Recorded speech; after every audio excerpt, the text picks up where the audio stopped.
Bonjour, bienvenue à notre nouveau webinaire, donc toujours sur l'éco-conception. La dernière fois, en février, on s'était retrouvé sur un webinaire sur une solution Eco-Design Studio. Donc voici un nouveau webinaire sur une nouvelle solution. Et donc aujourd'hui, on va pouvoir découvrir la solution PEF Trust.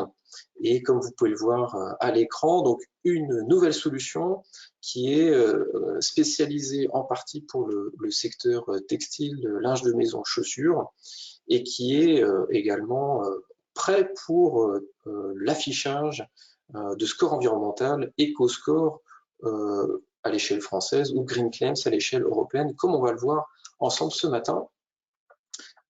Et donc c'est un webinaire qui vous est proposé donc, par la Chambre de commerce et industrie en partenariat avec l'ADEME, la région Grand Est, dans le cadre de Climaction. Alors rapidement, je me présente, donc, je suis Ronan Sebilo, donc je suis conseiller d'entreprise économie circulaire, donc Chambre de commerce et industrie. Je suis basé à Strasbourg, j'interviens sur le territoire Alsace, mais également à l'échelle Grand Est sur les thématiques éco-conception, parce que donc je suis référent éco-conception pour la CCI. Et ce matin, donc, on travaille avec vous rapidement, donc c'est vrai que j'ai la chance de travailler dans une équipe très diverses. Et donc, on peut travailler avec vous sur différents sujets, l'énergie, les énergies renouvelables, l'économie circulaire. Et dans l'économie circulaire, vous allez retrouver l'éco-conception et également le troisième axe sur lequel on peut travailler avec vous en Grand Est, c'est maintenant tout ce qui est adaptation au changement climatique. Donc, on est à votre service. N'hésitez pas à nous solliciter. Et donc ce matin, donc, nous avons l'opportunité de recevoir Laurent Bocaube. Je vous laisse vous présenter et puis également nous indiquer voilà, cette nouvelle solution, quand est-ce qu'elle a été créée.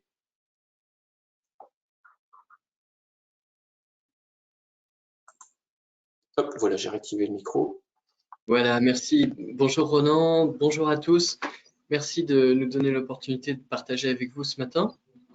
Donc, PEF Trust, c'est une solution qui a été créée par mon associé Melinda, moi-même et notre équipe à Metz depuis août 2021. Ok, donc toute jeune entreprise. Et donc, encore une fois, je dirais c'est intéressant. On voit que le Grand Est, c'est, on va dire, une pépinière pour tout ce qui est développement de solutions orientées éco-conception. Et je pense que c'est intéressant de le faire savoir. Alors, en termes d'introduction, alors voilà, donc ça c'est une présentation capture d'écran du site PEF Trust, mais on va pouvoir y revenir en démo par la suite. On va commencer également voilà, on le pose à chaque fois, mais un petit sondage par rapport à aussi qui vous êtes, voilà, par rapport à ce sujet de l'éco-conception. Est-ce que voilà, c'est un sujet que vous découvrez, voilà, vous le découvrez, ou vous connaissez ce sujet d'éco-conception, ou vous connaissez ce sujet et vous l'appliquez en entreprise, mais depuis moins d'1 an, ou alors voilà, vous avez quand même déjà une certaine expertise. Voilà, ça nous intéresse de savoir quel est votre profil sur ce sujet. Voilà, on vous laisse encore quelques secondes pour répondre.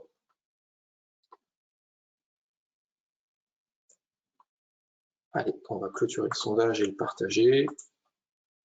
Et donc, en termes de résultats, donc vous êtes 18% à découvrir l'éco-conception, 32% à connaître le sujet de l'éco-conception, 21% à connaître le sujet de l'éco-conception et de l'appliquer depuis moins d'1 an, et 29% à connaître l'éco-conception et à l'appliquer depuis plus d'1 an. Donc, voilà, on a quand même, un certain nombre à quand même bien connaître ce sujet de l'éco-conception. Vous êtes pratiquement, oui, 50% à le mettre en œuvre en entreprise. Alors, vraiment, l'objectif pour nous ce matin, c'est d'aborder le sujet pour les produits textiles, d'habillement, mais plus généralement tous les produits, puisque vous allez le voir finalement, ce travail qui est fait sur l'affichage environnemental, il est fait en priorité pour les produits textiles habillement, linge, chaussures, mais finalement c'est une démarche qui peut et qui pourrait se déployer à tous les produits. Donc même si vous n'êtes pas sur un produit dans votre entreprise textile, vous allez forcément avoir des choses intéressantes à apprendre dans ce webinaire. Et on peut vraiment découper ça en 2 sous-questions. Comment déployer un éco-score? Donc là, on veut vraiment afficher un éco-score au client. Et une autre question totalement imbriquée, mais qui est spécifique, c'est comment réduire l'impact environnemental grâce à l'éco-conception. Donc voilà, donc à travers ce webinaire et avec la présentation de cet outil PFTrust, on va vraiment aborder ces deux questions. Alors pareil, un autre petit sondage, ça nous intéresse aussi de savoir par rapport à, on va l'aborder juste après, ah bah zut, je vois que ce sondage n'a pas été enregistré.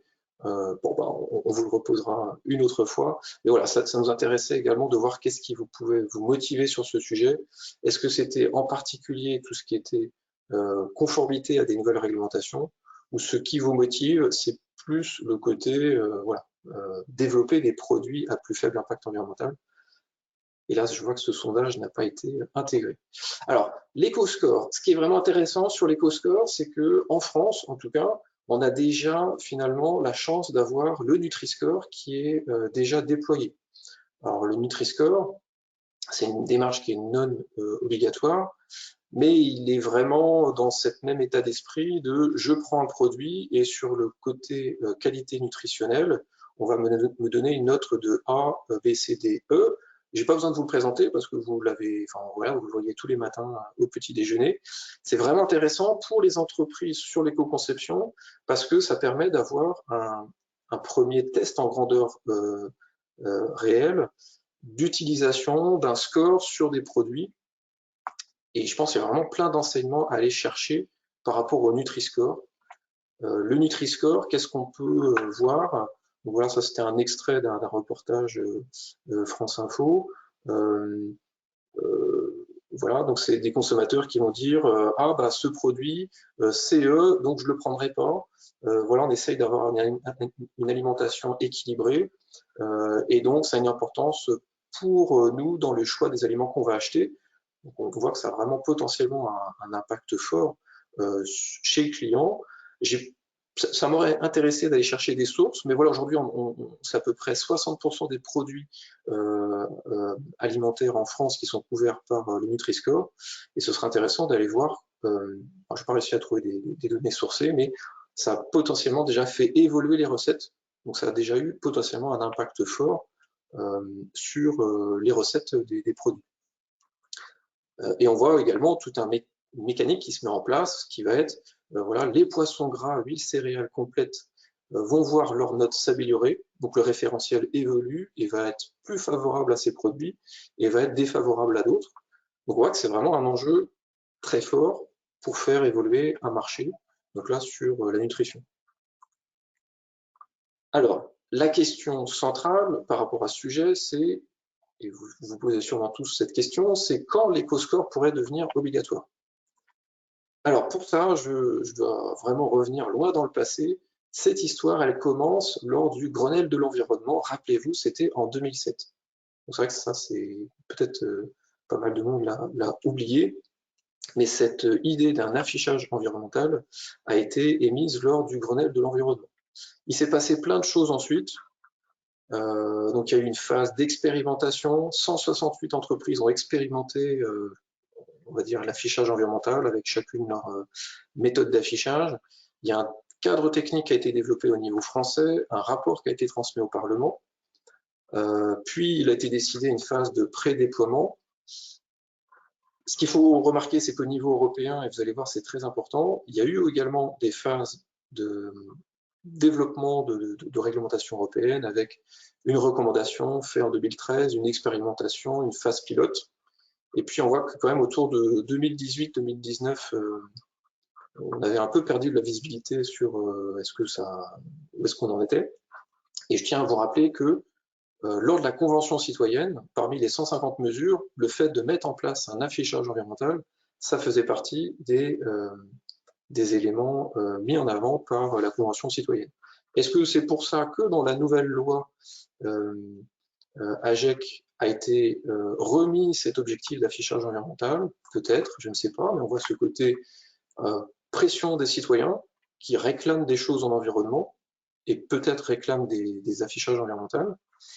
Donc, on est reparti dans une phase d'expérimentation avec un nouveau objectif de remettre un rapport au Parlement, et on parle ensuite d'un décret d'application qui doit être produit. Voici un extrait de la loi AGEC. On va pas tout lire. Des fois, dans ce type de document, c'est la dernière phrase la plus importante. Et là, je vous l'ai mis en vert. C'est dans cet article 15 de la loi AGEC qui décrit comment peut s'organiser cet affichage environnemental. Il est précisé à la fin que sa mise en application sera définie par un décret après l'entrée en vigueur d'une disposition adoptée par l'Union européenne poursuivant le même objectif. Et donc ça, c'est vraiment très important parce que, bah oui, on a le droit français, mais il y a le droit européen qui est supérieur. Qu'est-ce qui s'est passé au niveau européen? Pareil, actualité récente, fin 2022, proposition par l'Union européenne d'une directive Green Claims qui a été revue, puisqu'il y a eu pas mal de débats entre ONG, disons le mot lobbyistes, autour de ce sujet, et donc il y a eu vraiment une phase aussi de concertation. Et donc une deuxième version de cette directive, proposition de directive, a été publiée en mars, et ensuite cette proposition de directive doit passer au Parlement européen. Quand est-ce que ça aura lieu? Ça, c'est la grande question. Et puis ensuite, on est sur une transposition dans le droit français, maximum 18 mois après la validation au niveau européen. Ça a eu lieu hein, le 22 mars, la submission au Parlement européen. Le 22 mars, alors c'est la proposition la présentation de la proposition. A priori, puisque là, on est bien... oui, donc oui, c'est bien ça, c'est bien la proposition de ces directives Green Claims. Mais aujourd'hui, si on va regarder sur le site de la Commission européenne, enfin du Parlement européen, on voit que on a tout un paquet de mesures Green Deal au niveau européen, on en a 149, et ici, ça nous permet de suivre où sont ces différents projets de réglementation européenne. Et Green Claims, on voit qu'elle est aujourd'hui en statut sur le départ. Et sachant qu'ensuite, on a les statuts est parti. Alors, est parti, en fait, là, on parle voilà, de traitement par le Parlement européen. Donc aujourd'hui, le Parlement européen est saisi pour étudier cette proposition de directive. Mais vous voyez, il y en a 60 autres pour la partie Green Deal. Et voilà. Et après, ça devra passer à sur ces différents stades. Donc en effet, aujourd'hui, si ça vous intéresse particulièrement ce sujet, vous pouvez vous inscrire à une alerte mail ici. On va vous la passer, je vous la passerai après en commentaire. Donc voilà, si vraiment c'est un sujet qui vous intéresse, vous pouvez vous inscrire à cette alerte mail qui vous enverra automatiquement un mail le jour où cette proposition de directive européenne passera à un statut en cours d'étude par le Parlement européen. C'est un petit peu long, je vais un peu vite, mais c'est vraiment très important. Il faut bien voir qu'aujourd'hui, il y a des tiraillements entre le droit français et européen. Rapidement, les emballages plastiques au niveau des fruits et légumes, loi AGEC, proposition de réglementation avec application progressive, mais annulation par Conseil d'État en 2023. Ensuite, également il faut le dire, du lobby on va dire, de certains utilisateurs et producteurs d'emballages plastiques. L'État est revenu avec une nouvelle proposition de décret, mais l'Union européenne a fait savoir à la France qu'au niveau européen, il y avait bien également un nouveau règlement emballage déchets emballage, et que de ce fait, la France n'avait pas à faire une réglementation nouvelle qui irait peut-être sur le même sujet que la réglementation européenne qui est en cours de renouvellement. Donc là, aujourd'hui, cette réglementation est en stand-by jusqu'à décembre 2023. On a la même chose sur le Triman. la France s'est vue adresser une mise en demeure par l'Union européenne qui a dit « En France, vous avez mis l'obligation d'un affichage Triman assez complexe et c'est un frein à la libre circulation des marchandises. » Voilà, donc pour dire aujourd'hui sur l'environnement, il y a des solutions qui peuvent être mises en place, il y a des réglementations qui peuvent être mises en place, mais aujourd'hui c'est quand même de plus en plus complexe de suivre les évolutions réglementaires. Donc la question de quand est-ce que l'éco-score pourrait arriver, en tout cas au niveau français, l'une des dernières actualités, c'était il y a un mois, donc une réunion avec donc, la secrétaire d'État chargée de l'écologie, Bérangère Couillard, qui a justement refait le point avec différents acteurs, et PEFTrust était présent. Et alors, du coup, quel a été l'objet de ces derniers échanges?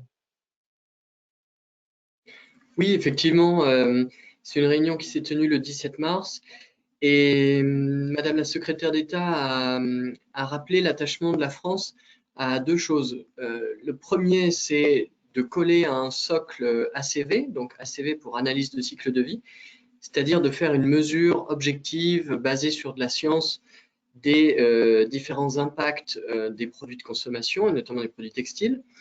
Et la deuxième chose, c'est qu'elle a rappelé l'importance d'enrichir ou de corriger des effets de bord sur ce socle ACV par des indicateurs propres à la France. Et donc, elle a mis en avant les 8 critères qui sont présentés ici comme les objectifs à atteindre pour un affichage environnemental français. Lorsqu'on balaie ces 8 critères, on voit qu'il y en a il y en a 6 qui sont actuellement bien couverts ou en cours d'amélioration par le référentiel européen PEF. Et il y en a en fait 3 qui devraient faire l'objet d'une modulation, d'une précision, d'un enrichissement par la couche d'affichage supplémentaire française.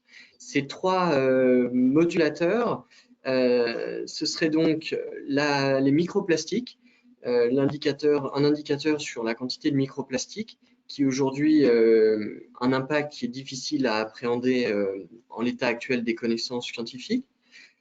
La deuxième chose, c'est l'impact de la fast fashion, où là, les méthodes d'ACV bien sûr prennent en compte le nombre de collections, la rotation des collections, etc. Mais là, le gouvernement français semble vouloir aller un peu plus loin en mettant vraiment un coefficient pénalisateur pour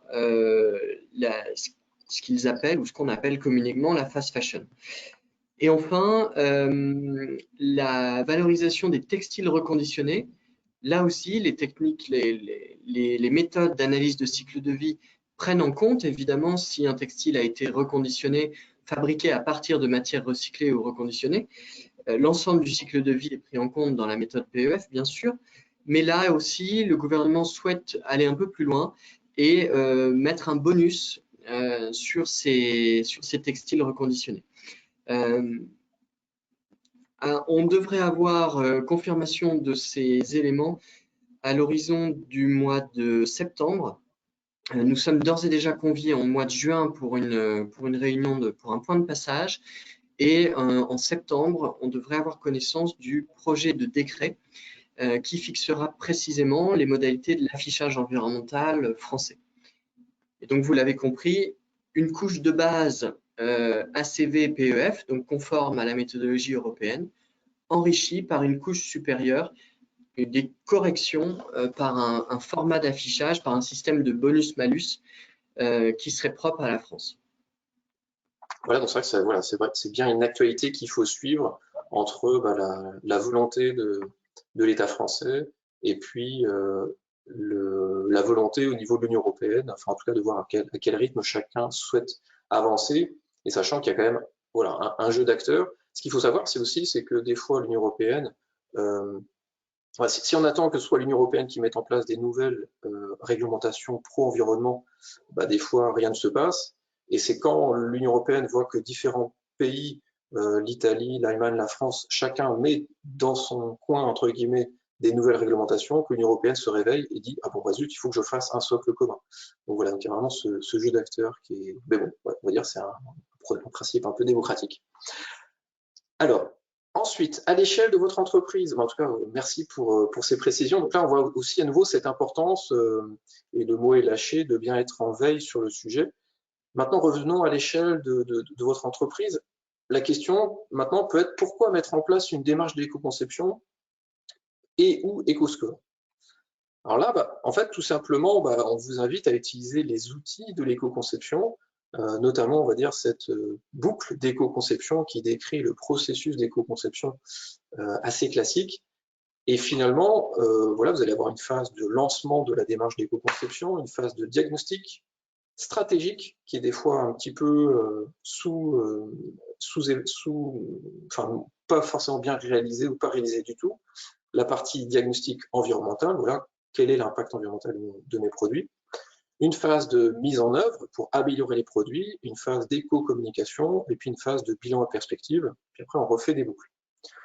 Sur cette partie veille, là, on est sur cette phase diagnostic stratégique. L'éco-conception, enfin, mettre sur le marché des produits ou des services bas carbone, durables, éco-conçus, c'est forcément intégrer à la stratégie de développement de votre entreprise. Donc là, vous devez avoir des processus de veille et de prise de décision. Donc là, forcément, vous allez regarder les évolutions réglementaires qu'on voit apparaître ici, mais il faut aussi que vous ayez des informations sur l'évolution des attentes clients, les évolutions des attentes des salariés. Voilà, maintenant, si vous avez des difficultés de recrutement, le fait de montrer à des futurs salariés que dans votre entreprise, vous avez des démarches RSE, environnement, aujourd'hui, ça fonctionne pour recruter des talents. Quelle est la position du dirigeant, de la dirigeante? Parce que c'est aussi une vision d'entreprise. Vos fournisseurs, comment est-ce qu'ils sont agiles ou pas sur ces sujets liés à l'environnement, les acteurs financiers, est-ce qu'ils ont des attentes, avec notamment tout ce qui est maintenant reporting extra-financier. Donc tous ces éléments, vous êtes en veille sur votre environnement interne et externe et vous faites, on peut partir sur des outils type analyse SWOT, enfin, voilà, vous faites évoluer la stratégie de votre entreprise en fonction de votre contexte et finalement, cet enjeu de l'éco-score, c'est relié à cet aspect évolution réglementaire. Alors, aujourd'hui, c'est vrai qu'on voit apparaître deux éléments. C'est à l'échelle européenne, on est plutôt sur une réglementation qui permet d'encadrer le fait d'avoir une communication volontaire d'une entreprise. Je mets sur le marché des produits, j'ai 5 gammes. La 5e gamme, je voudrais avoir des allégations environnementales.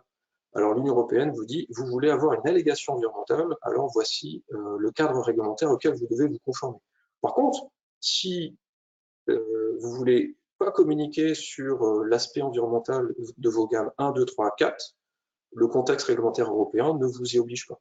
Donc ça, voilà, au niveau européen, on est plutôt sur, vous avez une démarche volontaire de communication avec des allégations environnementales, voici le cadre réglementaire. En France, on est plutôt sur obligation d'un affichage environnemental. Donc là, pareil, peut-être Laurent, des précisions sur cette slide.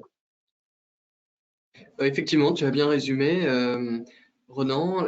La France a une approche plutôt contraignante, quand l'Europe propose une approche basée sur le volontariat.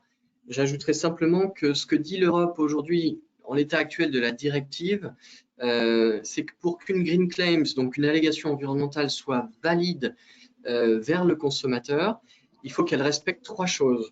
La première, c'est qu'il faut qu'elle se base sur tout le cycle de vie du produit. C'est-à-dire qu'on n'a pas le droit de communiquer sur, par exemple, mon produit se lave à plus faible température en machine. Ça considère qu'une seule partie du cycle de vie et ce n'est plus autorisé. Donc, on doit se baser sur l'ensemble du cycle de vie du produit depuis la fibre jusqu'à sa fin de vie. Deuxième obligation, c'est de proposer une analyse multi-impact. C'est-à-dire que on se doit de réaliser une analyse de cycle de vie, pas que sur le carbone, mais sur le carbone, l'eau, les ressources naturelles, les écosystèmes, etc., etc. Il y a en tout 16 indicateurs préconisés par la méthode européenne. Et enfin, dernier point, si on veut communiquer une Green Claims, il faut le faire selon une méthode comparable. Et ça, c'est tout l'intérêt, c'est tout l'enjeu. C'est-à-dire que si je fais une Green Claims, il faut qu'elle puisse être comparable à la Green Claims que ferait un concurrent, un confrère ou une autre entité. Et donc là, c'est l'Union européenne qui dit, eh bien, telle méthode peut être utilisée pour être comparable et pas telle autre.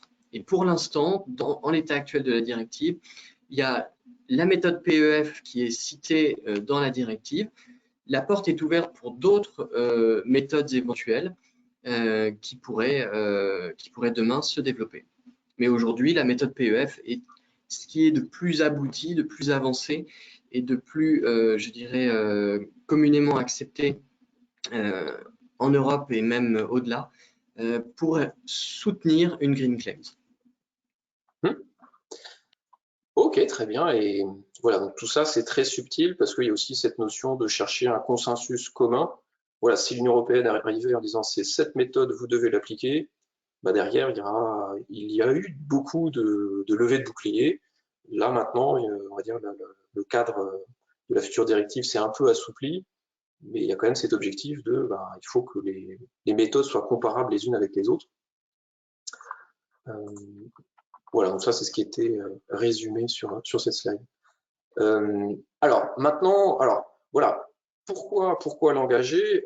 Tout dépend de votre stratégie. Soit vous avez une démarche volontaire, et puis ça fait partie de la vision du dirigeant, et vous avez des attentes clients, enfin les planètes commencent à être alignées, et vous avez une démarche d'éco-conception qui comme objectif, ou soit peut-être vous êtes juste en veille en disant tiens, j'ai compris que cette nouvelle obligation elle va peut-être pas arriver dans les 6 mois, ma stratégie c'est je reste en veille sur le sujet et j'attends de voir. Après chacun d'entre vous aura une stratégie adaptée à son entreprise.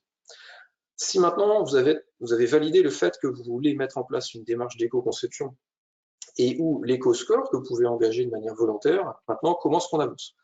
Alors là, du coup, c'est l'occasion de voir un exemple avec Lagoped, qui du coup est client de PFTrust et qui a mis en place de manière volontaire, si je comprends bien, ce score. Donc voilà, sur un de leurs produits, voilà à quoi ça ressemble sur leur site de vente. Voilà, et donc là derrière, on voit que on a un peu plus d'informations. Voilà, en effet, oui, Ronan, je me permets de rebondir. Donc, en effet, Lagoped est une des premières marques, c'est même la première marque à avoir référencé l'ensemble de sa collection avec ce système de mesure d'impact et avoir publié un éco-score intégralement sur toute sa collection. C'est ça la nouveauté. Il y avait eu des tentatives ou des initiatives, notamment de maisons comme Decathlon, qui le fait toujours d'ailleurs, et d'autres marques. Là, la petite différence, l'innovation sensible chez Lagoped, c'est que cette démarche est couplée avec la démarche de création et de mise sur le marché de l'entreprise, et donc elle est reliée à ses logiciels métiers. Ce qui veut dire que ce que vous voyez sur le site ici, l'éco-score que montre Ronan actuellement, et puis les détails sur les impacts que l'on voyait dans les onglets plus bas, tout cela est synchronisé en permanence avec le logiciel métier de l'entreprise, qui est donc relié à notre application, et nous poussons ensuite les scores mis à jour vers le site web, de manière à avoir une boucle continue d'informations sur cette mesure d'éco-score et sur la mesure des impacts. Voilà, donc ça c'est voilà, le résultat final concret. C'est ce type d'allégation environnementale. Alors là, moi, ce qui m'interpelle, voilà, c'est aussi, regardez, on va dire composition, matière recyclée 59%. Mais voilà, après, on nous dit quand même microfibres plastiques, ça rejette des microfibres plastiques dans l'environnement lors du lavage. Voilà, l'éco-conception, c'est pas de vouloir repeindre en vert son produit absolument, c'est aussi être transparent en disant, ce produit au niveau carbone, il est plutôt bien placé par rapport à ce référentiel. Un des inconvénients, c'est qu'il comporte des microfibres plastiques et que à chaque fois que vous allez le laver, vous allez rejeter des microfibres dans l'eau. voilà, l'idée de l'éco-conception, c'est pas de dire voilà, on est le meilleur des meilleurs, c'est on veut être transparent, on veut aider nos clients à avoir des démarches éco-responsables. Et là, voilà, on a des petites informations sur comment faire durer son équipement. Alors voilà, donc ça, c'est, voilà, je dirais, on n'imagine pas, je pense, le travail qu'il y a eu derrière, mais ça vous permet de voir concrètement le résultat pour le client. Comment y arriver? Donc, à nouveau, gardez bien en tête cette boucle d'éco-conception. Alors, avant d'avancer également, par rapport à ce secteur d'activité textile, est-ce que voilà, votre entreprise elle a plutôt une activité sur ce secteur d'activité, donc textile d'habillement, linge de maison, chaussures, ou c'est un secteur autre et vous êtes en B2C, donc vos produits finissent tout à la fin chez un client qui est un particulier, ou c'est plutôt un secteur produit B2B, donc vos clients sont des clients finaux sont des professionnels, ou alors vous êtes sur voilà, un autre secteur. On ne peut pas vous présenter les 50 codes NAF existants, mais voilà, pour voir aussi un petit peu par rapport à cette présentation, quel est votre profil. Ah, et bah, du coup, si vous ne trouvez pas, ce sera autre. Très bien, bah, on va fermer le sondage. Merci pour vos retours. Hop. Donc voilà, vous êtes 33% à être sur ce secteur textile. Voilà, vous n'êtes pas là par hasard. 9% vous êtes sur des marchés en B2C, 15% sur des secteurs produits B2B, et puis 42%, alors voilà, vous êtes peut-être aussi peut-être sur des activités de conseil ou de prescription aux entreprises. Et c'est important que vous soyez là aussi pour connaître ces évolutions réglementaires et aider les entreprises à être influentes. Et également, avant d'aller plus dans le vif du sujet, dernier sondage, c'est en termes de freins, quels sont les freins pour vous par rapport à cette démarche d'éco-conception? Est-ce que ça va être la compréhension des enjeux dans le sens où voilà, vous êtes dans un contexte réglementaire, attente client, concurrence qui est peut-être pas encore très clair sur ces enjeux environnement? Ou est-ce que le problème c'est sur le côté ok, on est prêt à aller dans ce sens, mais comment est-ce qu'on fait pour accéder aux données pour les produits et donner leur impact? Ou est-ce que c'est plutôt une question sur le coût-bénéfice de la démarche? Je vois combien ça va me coûter, j'ai encore du mal à voir combien ça va me générer d'impact.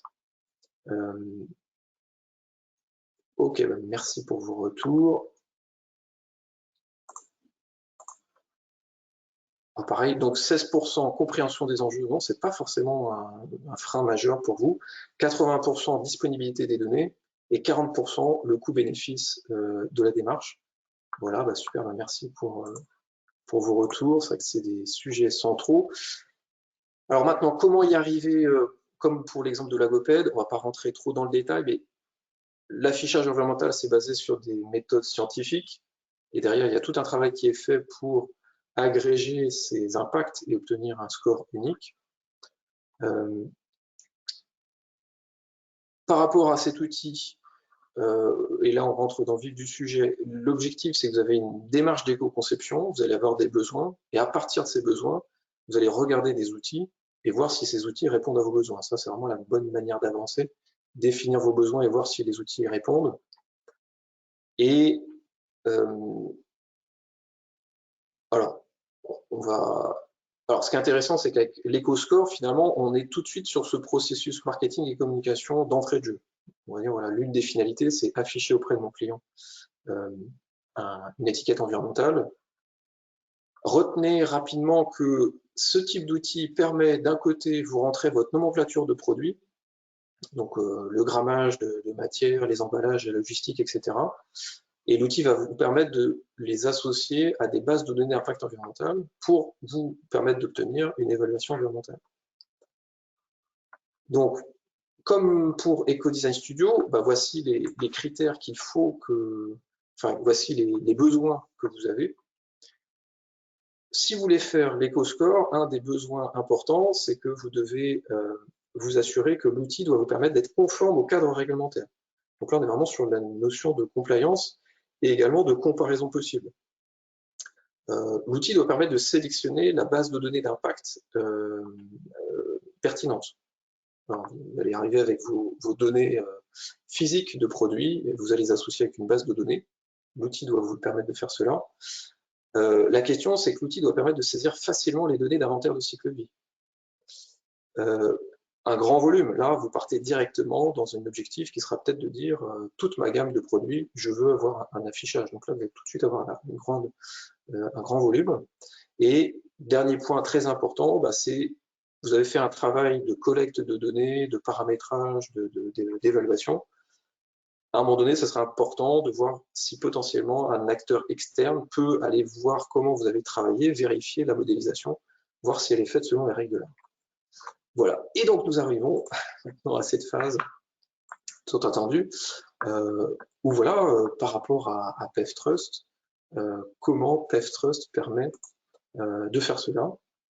Et je te passe la main maintenant. Parfait, merci Ronan.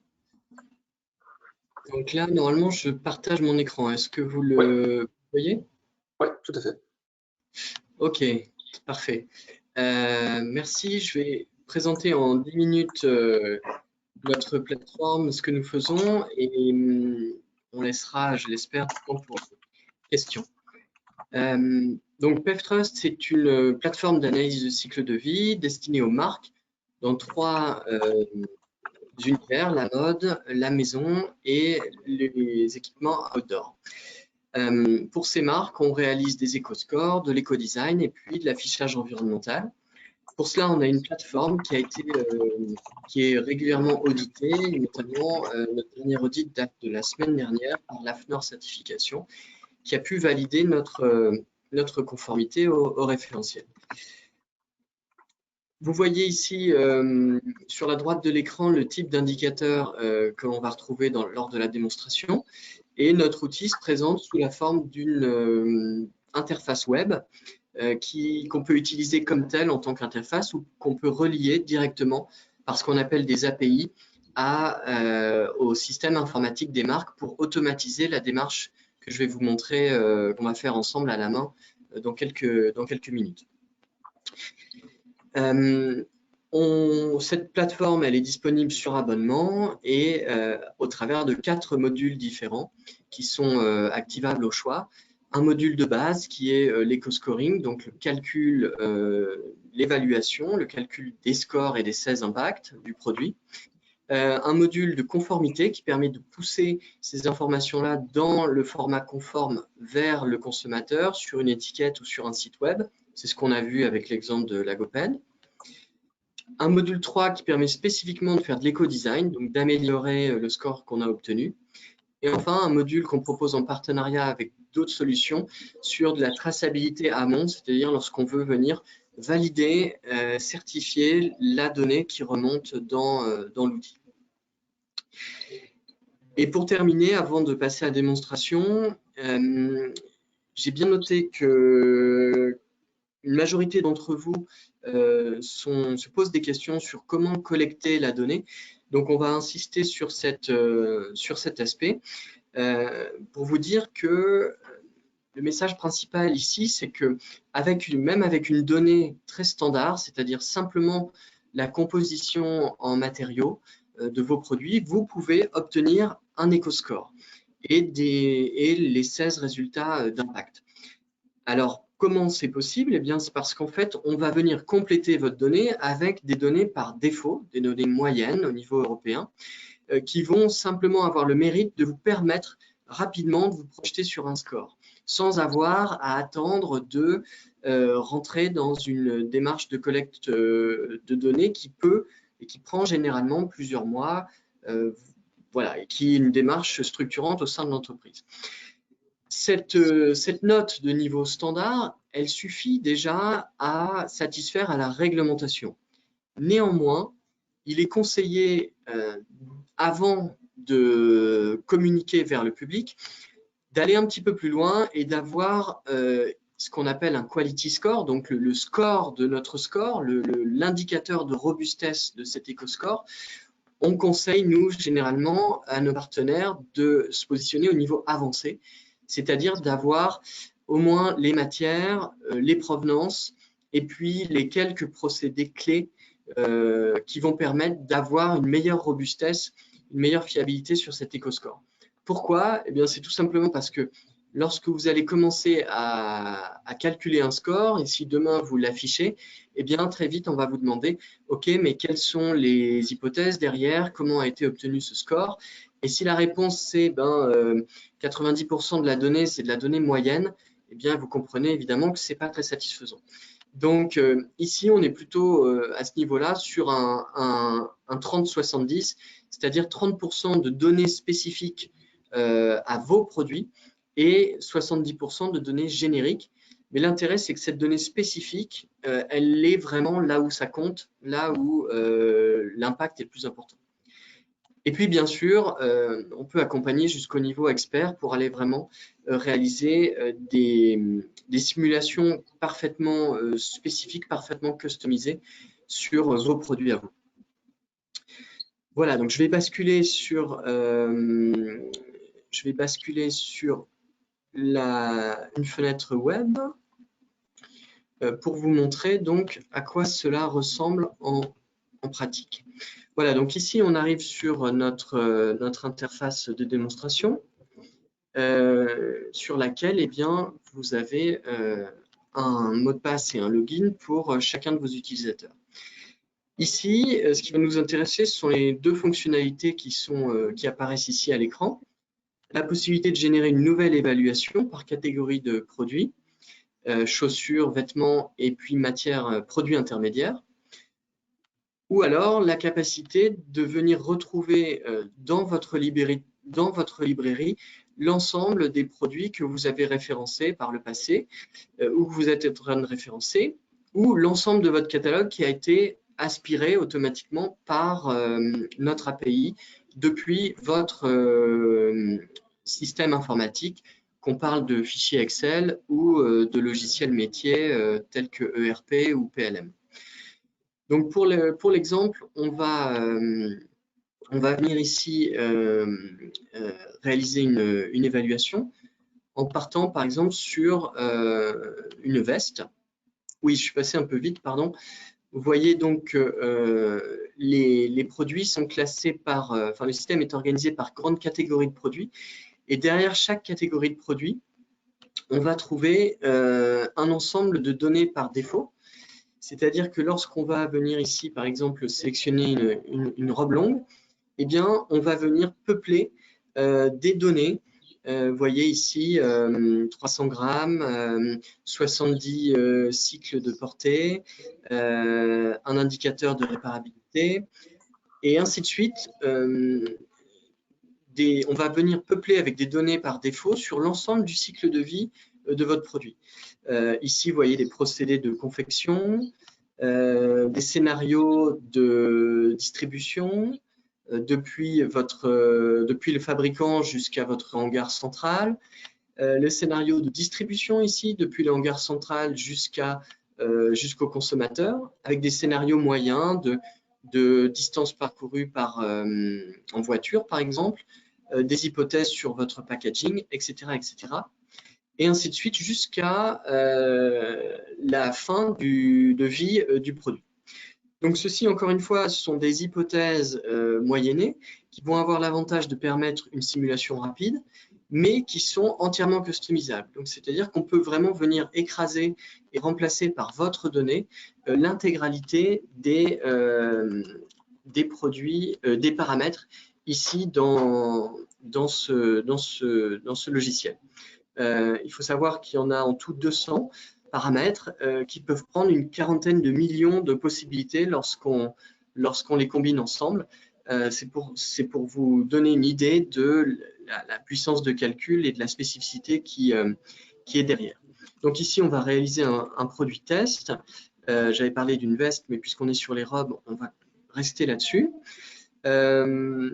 dans l'intérêt de la simulation rapide, on va faire un cas relativement simple et partir donc ici sur une robe bimatière avec chacun des matériaux qui représenterait 50% de la robe. Donc ici, on a rempli nos deux parties et maintenant on passe au choix des matériaux, puisque c'est ce qui compte, ce qui est réellement le plus important dans une mesure d'impact. On va avoir environ la moitié des impacts qui sont générés par le choix des matériaux. Les 30% restants, pardon, les 30% supplémentaires par les procédés, les 20% restants étant tout le reste. Donc ici, on va partir sur un textile. Vous voyez qu'on a organisé en fait le choix des matériaux par grande catégorie. Donc on va faire une robe en textile, mettons une robe d'été qu'on va choisir avec du coton, pour l'instant un coton conventionnel. Donc ici 100% pour cette première partie, et puis deuxième partie, on va choisir également un textile, peut-être ici une matière synthétique. Donc je vais les parcourir rapidement, mais vous voyez qu'il y a beaucoup de matières ici dans notre base de données. En tout, c'est un peu plus de 3000 matières et procédés associés. Donc, on va choisir un polyester pour associer avec ce coton. Voilà. Donc, on a rentré nos deux matières. On va vérifier la validité et sans plus attendre, on peut lancer une évaluation. Pendant que ça calcule, je vous montre ce qu'on aurait pu faire également.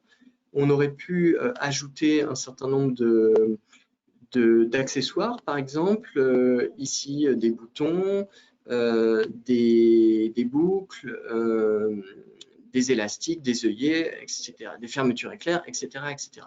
Mais encore une fois, pour rester sur une présentation simple dans le temps imparti, on va rester là-dessus. Donc, vous voyez qu'ici, on a obtenu deux choses. On a obtenu un score en points, 1586 points. Donc ça, c'est vraiment le coût environnemental, la performance environnementale globale de ce produit, et c'est comparable avec un autre produit sur une échelle continue, 0 étant absolument pas d'impact, et puis l'infini étant un impact énorme. Typiquement, un vêtement va se situer entre quelques centaines et quelques milliers de points. Et vous voyez qu'on obtient une deuxième chose ici, un indicateur de qualité. Donc là, on retrouve une étoile, 2 étoiles, standard, avancé et expert. Ici, comme on a fait une simulation très rapide, on est au niveau standard où on a précisé, spécifié uniquement les matières premières. Maintenant que c'est fait, on peut aller dans le tableau de bord et voir, en fait, interpréter nos résultats. Donc ici, on a des informations sur quelles ont été les bases de données, la méthode utilisée pour faire cette évaluation. Ici, on va retrouver les scores avec 34 points par jour de portée. Mais peut-être plus intéressant pour l'éco-conception, on va retrouver ici les 16 impacts dont je vous parlais, les 16 impacts de la méthode européenne, avec bien sûr le CO2, donc ici quasiment 12 kg de CO2 pour cette robe, et puis également l'eau, pour ne parler que ces deux-là, environ 26 mètres cubes d'eau utilisée pour cette robe. On va pouvoir retrouver la répartition des impacts. Et puis, on va pouvoir aller plus loin en regardant comment ces impacts se répartissent par matériaux et puis par étape du cycle de vie, donc pour voir d'où viennent en fait ces impacts. Alors, une question qui est posée plusieurs fois, c'est la source des données. Donc là, on est sur Database EF 3.1, donc ça, c'est… Oui, alors il y a plusieurs sources de données. On parle de 3 types de données. Donc, vous avez compris que les données spécifiques, ce sont des données qui viennent de la marque ou de ses fournisseurs directement. Ensuite, il y a les données environnementales qui sont utilisées par le moteur de calcul. Donc, PevTrust, nous avons fait le choix dès le début d'être absolument conforme à la méthode européenne. Donc, pour cela, on utilise la base de données, et je dis là avec un grand L, puisque c'est la toute dernière base de données qui a été réalisée par l'Union européenne il y a environ 8 semaines et que nous avons rapidement intégré dans notre modèle. Donc, c'est ce qu'on appelle la base Environmental Footprint 3.1 ici. Et puis, on utilise la méthode qui va avec, donc le PEFCR 1.3. Et donc, à partir du moment où on utilise la même méthode et la même base de données recommandée par l'Union européenne, eh bien, c'est en cela qu'on peut dire que les éco-scores et les scores qu'on calcule sont opposables. Et c'est ce que l'AFNOR a vérifié ces dernières semaines. Là, je vous montre l'éco-score qu'on a obtenu avec le troisième type de données, puisque dès lors qu'on veut passer d'un score environnemental à un éco-score, il faut se fixer un produit de référence. Et donc ici, on a choisi le produit de référence européen qui est assez bon, qui ressort à 1100 points. Et donc, vous voyez que la robe qu'on a modélisée aujourd'hui, elle ressortirait en D. Alors, c'est pas étonnant puisqu'on a pris pas mal de matières synthétiques, le polyester, et puis un coton de base non recyclé, de la même manière que le polyester était non recyclé. Donc, ce qu'on peut faire maintenant, Alors, juste également, donc aujourd'hui au niveau des méthodes européennes, donc par exemple, il y a déjà eu la robe moyenne dans les méthodes européennes qui a été définie, c'est ça? Alors, il y a des préconisations, oui, tout à fait, qui sont proposées par l'Union européenne pour une robe moyenne. Vous voyez, c'est ce qu'on va retrouver ici. Voilà la PEF Dressing and Skirts, c'est la robe européenne moyenne. Et on voit ici les impacts en vert dont on va se servir pour notre benchmark. Donc typiquement, si on voulait maintenant terminer par la démarche d'éco-conception, on va pouvoir revenir, éditer notre produit et par exemple changer ses matières pour passer non plus un coton conventionnel, mais peut-être un coton organique ou recyclé. Qu'est-ce qu'on a ici? Je cherche un organique recyclé. Est-ce qu'on l'a? Non, pas ici. Donc, on va prendre un coton post-consumer. On va se remettre à 100%. Et puis ici, on va aller chercher un polyester recyclé. Je crois qu'on l'a plus bas. Voilà, ici, par recyclage chimique, par exemple. Se remettre à 100%. De nouveau, sauvegarder, vérifier notre validité et relancer un calcul. Et donc, si on a bien fait les choses, on devrait ressortir avec un impact inférieur et pouvoir du coup venir se benchmarker. Voilà, vous voyez qu'ici, on a gagné environ 500 points d'impact, donc 30% par rapport à notre produit initial. On va pouvoir venir le reconstater ici, pardon, sur les impacts. Hop. Vous vous souvenez qu'on était aux alentours de, je crois qu'on était aux alentours d'une vingtaine mètres cubes d'eau. Ici, on est plutôt à 6 mètres cubes d'eau. Et je crois qu'on était à une douzaine de kilogrammes CO2. Là, on est passé en dessous de 10. Et pour terminer, j'en terminerai là-dessus, pour vous montrer quand on retourne se comparer à notre produit de référence initial, qui était la robe de référence européenne. Voilà. Et bien, on va pouvoir constater que, eh bien, qu'on est un petit peu meilleur, notamment, enfin, on est bien meilleur ici sur ces impacts. Reste encore du chemin à faire sur la partie changement climatique et sur d'autres impacts. Voilà, j'en termine en vous remerciant et avec plaisir pour prendre les questions dans les quelques minutes qu'il nous reste. Oui, alors justement, donc si je prends les questions qui ont été posées, donc qui sont en effet nombreuses.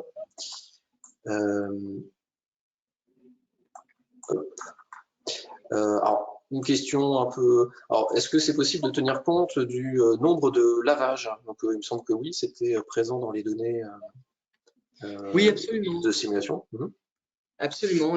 Là aussi, il y a une donnée par défaut qui est proposée par la méthode européenne. Mais si vous êtes en mesure de prouver, d'attester que votre produit enfin déjà, de base, vous pouvez le customiser ce paramètre dans notre simulation. Et ensuite, si vous voulez communiquer sur cette base, là, il faut avoir étoffé la démonstration que votre produit dure plus longtemps au lavage. Et il y a des tests normés pour cela.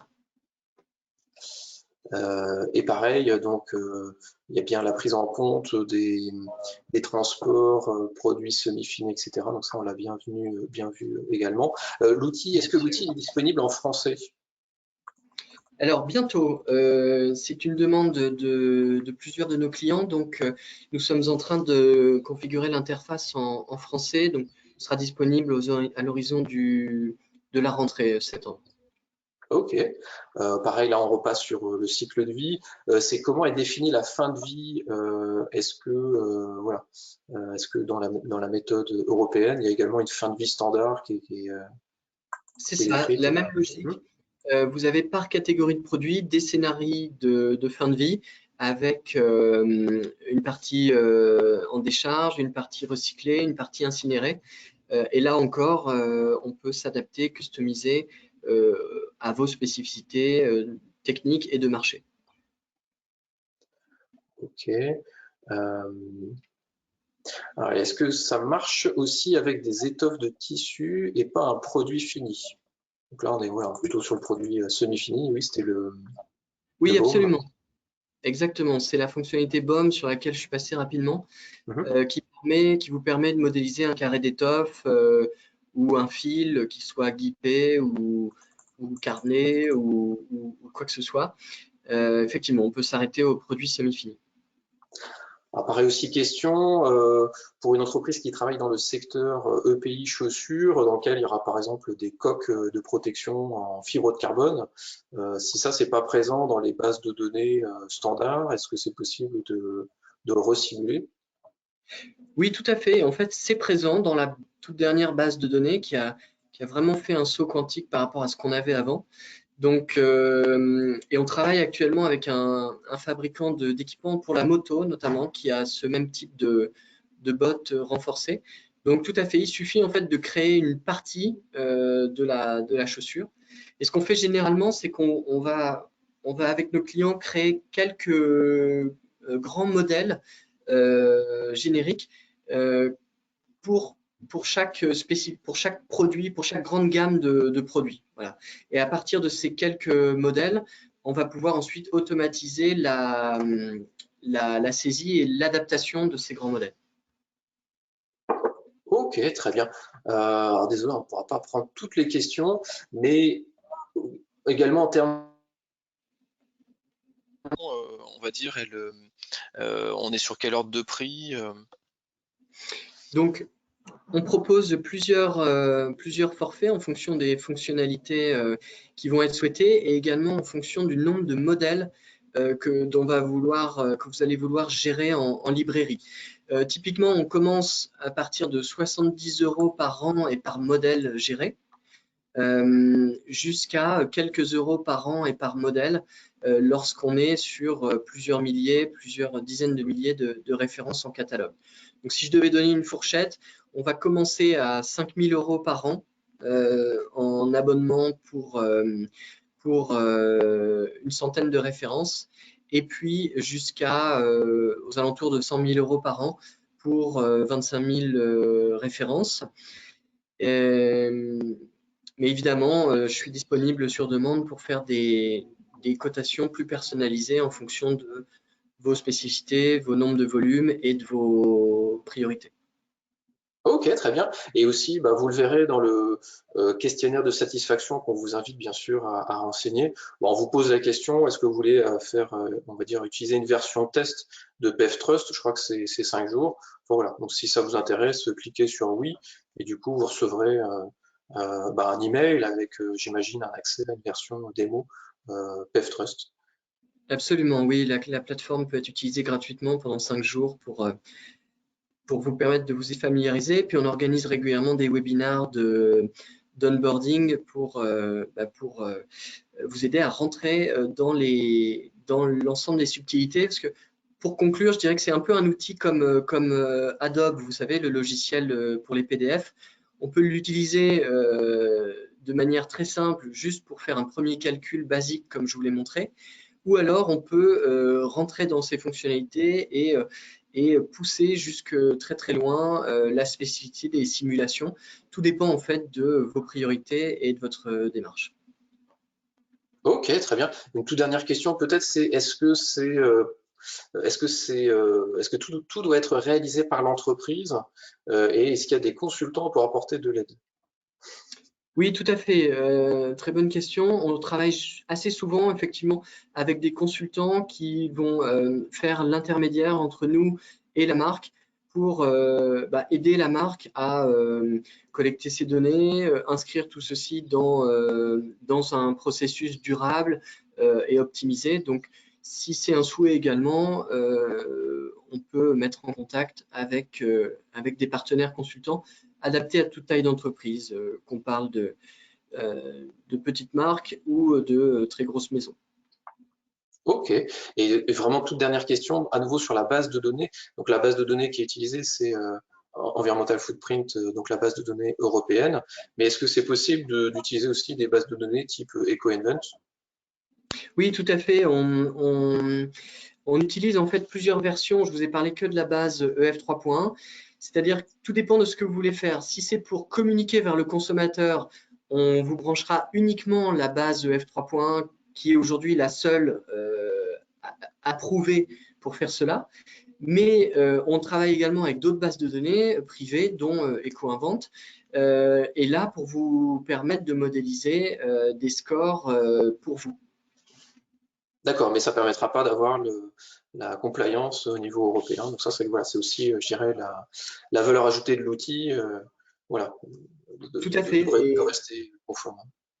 Et bien sûr, dès lors que la France aura finalisé l'arbitrage, la rédaction du décret, nous modifierons s'il y a lieu certains paramètres dans notre algorithme pour prendre en compte ce format dédié, cette surcouche de bonus-malus qui devrait être propre à la France.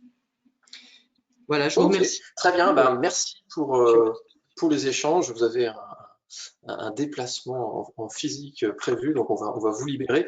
Si vous avez encore, en tout cas, merci pour la présentation, puis du coup, sûrement à très bientôt pour des projets autour de l'éco-score et de l'affichage environnemental en particulier. Merci Ronan, avec grand plaisir. Bonne continuation à tous. Merci. Alors, si vous avez encore quelques instants, on veut également vous parler un petit peu de la suite des programmes. Hop. En tout cas, pour vous remercier de votre participation. Si ça vous intéresse de lancer une démarche, votre propre démarche d'éco-conception, on est content de vous annoncer qu'on va lancer une édition 2024 pour Making Durable, donc qui est notre parcours d'accompagnement collectif et individuel, et je salue les entreprises du parcours Making Durable qui participent également à ce webinaire. Donc voilà, donc on vous enverra prochainement l'information sur cette nouvelle session d'accompagnement collectif et individuel Making Durable. Également, ce ne sera pas en webinaire, ce sera en présentiel.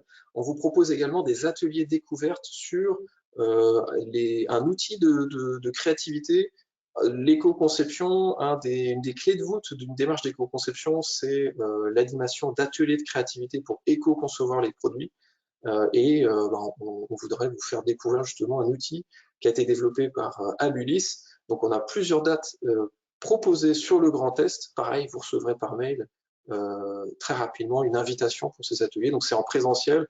Voilà, premier inscrit, premier arrivé, on sera en petit groupe, 10-12 maximum.